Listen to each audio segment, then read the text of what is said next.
എംബസിയിൽ കോൺസുലേറ്റിൽ പോയിട്ട് പുതുക്കേണ്ട എങ്ങനെയാണ്, എന്തെല്ലാം ഡോക്യുമെൻ്റാണ് നമുക്ക് അതിന് വേണ്ടത്, അപ്പോൾ അതിന് എത്ര സമയമെടുക്കും പാസ്പോർട്ട് പുതുക്കി കിട്ടാനായിട്ട്, എത്ര രൂപയാണ് അതിന് വരുന്ന ഫീസുകൾ, പിന്നെ നമ്മൾ എന്തെല്ലാം ഡോക്യുമെൻറ്റ്സ് നമ്മൾ കൊണ്ടുവരണം, എന്തെല്ലാം ഫോട്ടോ കോപ്പീസ് അറ്റാച്ച് ചെയ്യണം, നമ്മുടെ ഒറിജിനൽ പാസ്പോർട്ട് അവർക്ക് കൊടുക്കണോ എന്നൊക്കെയുള്ള കാര്യങ്ങളെക്കുറിച്ചിട്ടുള്ള ഒരു ചെറിയൊരു വിവരണമാണ് ഇന്നത്തെ ലണ്ടൻ വിശേഷങ്ങൾ. അപ്പോൾ എല്ലാവർക്കും സ്വാഗതം.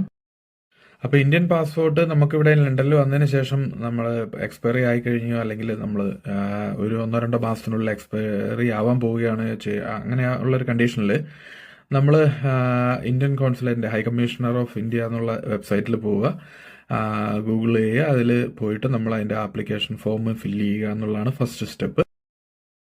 സെക്കൻഡ് സ്റ്റെപ്പ് എന്താണെന്ന് വെച്ച് കഴിഞ്ഞാൽ നമുക്ക് ഒരു അപ്പോയിൻമെൻറ്റ് ബുക്ക് ചെയ്യുക എന്നുള്ളതാണ്. നമുക്ക് അവൈലബിൾ ആയിട്ടുള്ള ഡേറ്റ്, അവൈലബിൾ ആയിട്ടുള്ള സ്ലോട്ട്, മൺഡേ ടു ഫ്രൈഡേ ആണ് വർക്കിംഗ് എംബസികളെല്ലാം. അപ്പോൾ മൺഡേ ടു ഫ്രൈഡേ